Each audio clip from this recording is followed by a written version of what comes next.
Whoa! Whoa! As you can see, I've already started tearing into the X4. We got the head off in preparation of removing our valves, cleaning them up, relapping them, see how well they seat. And the beautiful news of this is, it's dark, you won't be able to see very well, but our pistons and our cylinder walls are not damaged. Checking our piston height with a dial gauge to make sure they're coming up to where they should be and evenly is showing that we have not bent any connecting rods. So guys, I would say I got super lucky with this guy. I know a lot of guys this has happened to, bent their connecting rods. Mine did not. So that is good there, because if we would have bent our connecting rods, then we would have had to pull the whole motor, because the only way to get the pistons out is to flip her. You gotta pull the motor out and flip it, take it apart from the bottom. And I believe the whole reason we failed our compression test is because we have so much, I mean, look, you can see the gunk and stuff around our valves, and our valves are not closing the whole way. I mean, look at the gap, and if you can see here how open that is. So we wasn't building any compression because our valves were not closing the whole way. So that's what I'm going to do, is go ahead and remove our valves, clean them up, check them for damage. I have some lapping compound, we'll re-lap them, and hopefully that's all the Wolverine is going to need.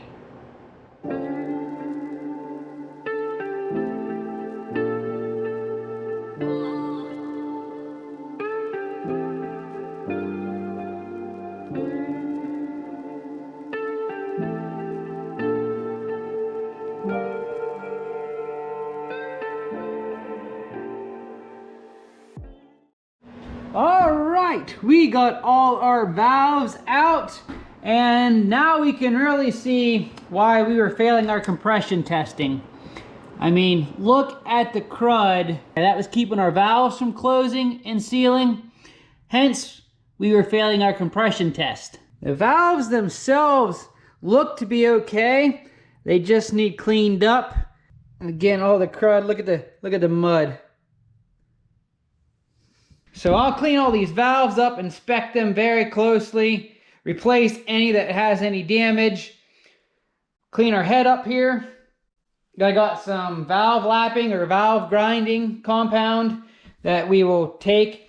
Just put a little bit around the edges here, put our valve in, and then you actually spin it, and that'll kind of grind down both the edges of our head and our valves so they match perfectly together and we get that good fit.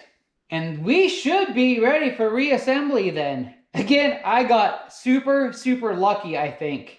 I think my saving grace was that I wasn't really humping on it hard, trying to get in and out, because at that point I knew I wasn't getting out on its own power. And the ice kept me from loading up the engine so much that I was just kind of smoothly gliding. So maybe I didn't put the engine under as much load. We didn't suck as much in deep into the engine, and we got lucky. Again, lucky. And one thing, you guys also can see how nice and neat I try to keep everything.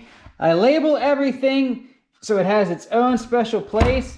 You want to make sure you get the same valve in the same place with the same valve spring cap, because there's little shims in there for your clearance. Oop, this one fell out. It's right there. You don't want to mix them up, otherwise you're going to have to be fooling and messing around trying to readjust your valve clearances on these guys. So, try to keep it nice and neat. You see I have both marked the exhaust intake side, and then TC is for timing chain, WP is for water pump side, meaning that's where my thermostat is. I did the same thing here for all my valves and springs on the paper towel here. Exhaust valves, intake valves, from the timing chain side to the water pump or the thermostat side. I guess now comes the busy part of just cleaning things. Alright, so we are making good progress here. I got my valves all cleaned up, all the mud and gunk is off of them. As you can see, I got my head all cleaned up. The only thing I'm going to do before I start putting everything back together is go ahead and lap my valves. And if you guys don't know what's involved with that, I will do one here quick as an example to show you. Alright, so there isn't a whole lot to valve lapping. Of course, you need your valve lapping compound, or valve grinding compound as it's sometimes called. And there are hand lappers, or what I have here is this little drill attachment. I just bought just to give it a try out. This is a good old Harbor. No, this isn't a Harbor Freight one. This is an Amazon buy. We'll see how it works. It's made to work with the cordless drill. If it works good, I'll put a link in my description below for this guy and add it to my Amazon store. So if you want to pick one up, you can. But let's see how she works first before I decide whether or not I want to recommend it. Basically, what valve grinding or lapping does is it just makes sure it cleans up this edge, any little burrs or anything, any rust if you're rebuilding an old engine that's on your valve or where your valve seat here in your head. It just cleans it up so you get a nice fit and a good tight seal when your valve closes. So this little kit I got comes with several different suction cups. I think this one's going to be a winner here. Yep, that one will work. I think the next size up is going to be too big for that. Yep. So basically all we got to do to lap our valves, and again, this is pretty much just dirty, so I don't have to go too extensive here.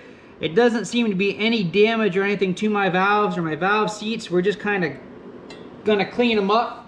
So I did not get a very abrasive valve lapping compound. But all we're going to do is just going to take a little bit, smear around the edge of our valve. We're going to stick it down in, and again, make sure you get the correct valve in the correct hole and keep track of which one goes where, like I showed you. And then basically all we're going to do is take our little tool here.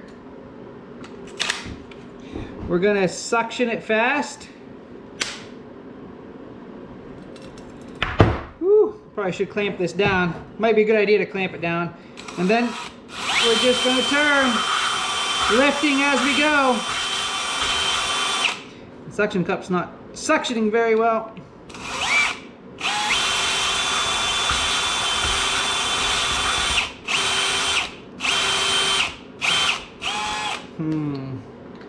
I don't know, guys, this Amazon jobby, not too impressed right now.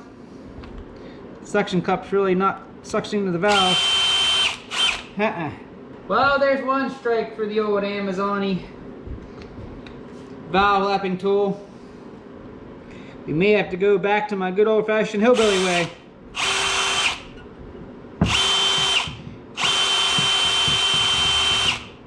Yeah, she's just not wanting to suction.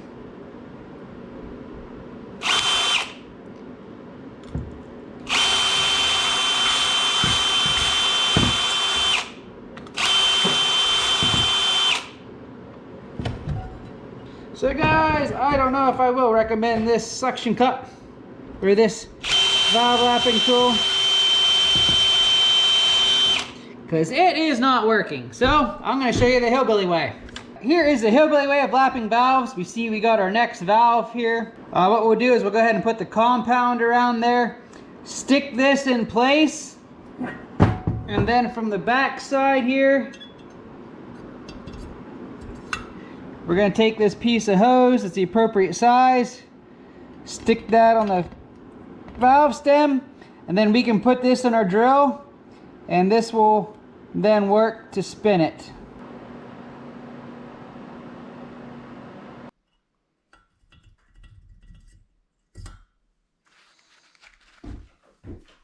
Hose on from the bottom.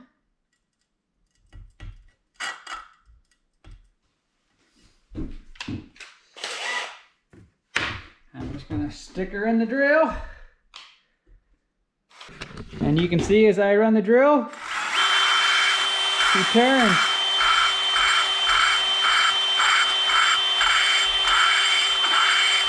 You want to lift it as you go every couple seconds to just redistribute the lapping compound.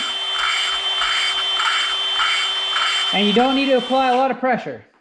And again, we don't have to go crazy with the X4 because all we're basically doing is cleaning them up. So I don't need to remove a lot of material or grind the valves down extensively.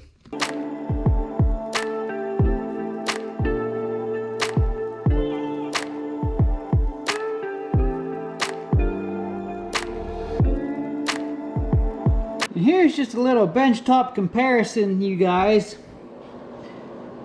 I don't know how well the camera will pick it up. Let me get some, maybe a little better light. But the one on the left is one that I've lapped. And the one on the right is not. You take a look at this edge right here. This is what we're lapping. You see how it's shinier than that? This one you can see is actually pitted a little bit. That's one I did not do. And this is the one I just finished. So you can see there's a pretty good difference.